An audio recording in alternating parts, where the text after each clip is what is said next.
So guys आज के studio में मैं कंपेयर करने वाला हूँ Vivo T4 Ultra को Moto H60 Pro के साथ। तो चले जानते कि आपको इन दोनों फ़ोन में से कौन सा फ़ोन खरीदना चाहिए। तो चले बिना देर के वीडियो शुरू करते हैं। तो शुरुआत करते हम दोनों फ़ोन के डिस्प्ले से। तो Vivo में हमें 6.67 इंच की 1.5 के क्वाड कर्व एमोलेड डिस्प्ले देखने को मिलने वाली है और साथ ही में हमें 120 हर्ट्ज के रिफ्रेश रेट का सपोर्ट है। और ये जो डिस्प्ले उसमें आपको 1600 निट्स की हाई ब्राइटनेस मोड का सपोर्ट है और साथ ही में हमें HDR10+ और 10 बिट का सपोर्ट है। जबकि मोटो की बात करते हैं इस फोन में आपको 6.7 इंच की 1.5 के क्वाड कर्व एमोलेड डिस्प्ले देखने को मिलेगी और साथ ही में हमें 120 हर्ट्ज के रिफ्रेश रेट का सपोर्ट है।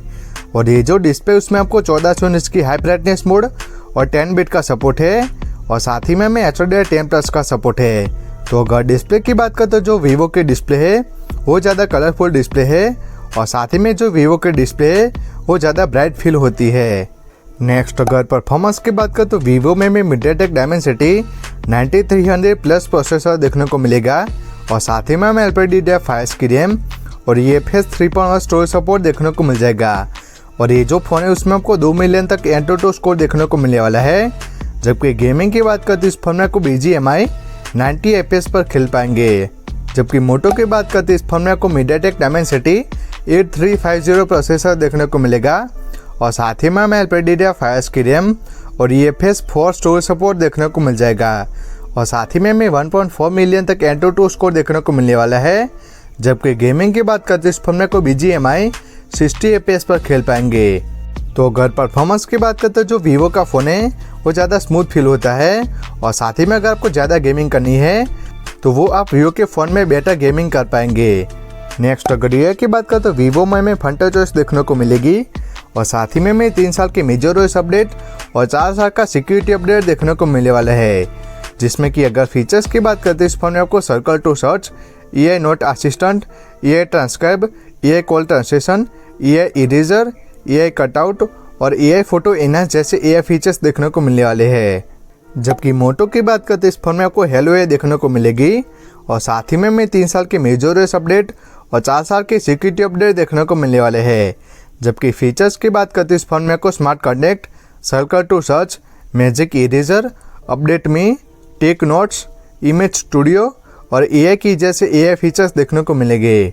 तो अगर UI की बात करें तो जो Vivo का फ़ोन है उसमें आपको ज़्यादा स्मूथ UI फील होती है, लेकिन जो मोटोरोला का फ़ोन है उसमें आपको ज़्यादा फीचर्स देखने को मिलने वाले हैं।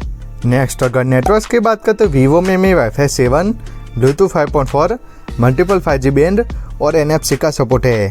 जबकि मोटो की बात करते इस फोन में आपको Wi-Fi 6E, Bluetooth 5.4, multiple 5G band और NFC का सपोर्ट है। तो अगर नेटवर्क की बात करें तो नेटवर्क के मामले में आपको इन दोनों फ़ोन में कोई भी इशू नहीं होगा। नेक्स्ट अगर बैटरी की बात करें तो Vivo में हमें 5500 mAh की बैटरी और 90 वाट के फास्ट चार्जिंग का सपोर्ट है, जिससे कि ये जो फ़ोन है अराउंड 1 आवर में फुल चार्ज हो जाता है। जबकि मोटो की बात करते इस फोन में आपको 6000 mAh की बैटरी और 90 वाट के फास्ट चार्जिंग का सपोर्ट है और साथ ही में हमें 15 वाट के वायरलेस चार्जिंग का सपोर्ट है। और ये जो फ़ोन है वो अराउंड 50 मिनट में फुल चार्ज हो जाता है। तो अगर बैटरी की बात करते जो मोटो का फ़ोन है उसमें आपको Vivo के मुकाबले बेटर बैटरी लाइफ देखने को मिलेगी और साथ ही में जो मोटो का फ़ोन है वो ज़्यादा जल्दी चार्ज भी हो जाता है।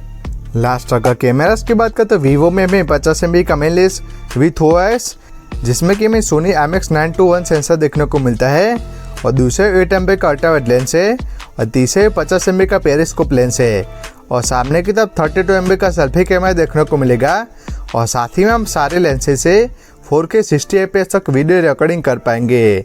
जबकि मोटो की बात करते इस फोन में आपको 50 MB का मेन लेंस विथ OIS, जिसमें कि हमें Sony LRT700C सेंसर देखने को मिलता है और दूसरे 10 MB का टेलीफोटो लेंस है और तीसरे 50 MB का अल्ट्रा वाइड लेंस है और सामने की तरफ 50 MB का सेल्फी कैमरा देखने को मिलेगा और साथ ही में आप सारे लेंसेज से 4K 30 FPS तक वीडियो रिकॉर्डिंग कर पाएंगे।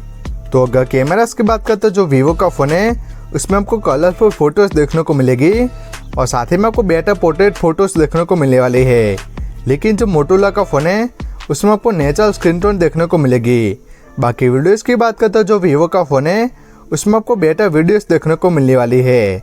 लास्ट अगर प्राइसिंग की बात करें तो Vivo T4 Ultra की जो प्राइस है वो 8GB रैम और 256GB मेमोरी के साथ 38,000 से शुरू होती है, लेकिन ऑफर्स के साथ आपको 35,000 में देखने को मिल जाएगा।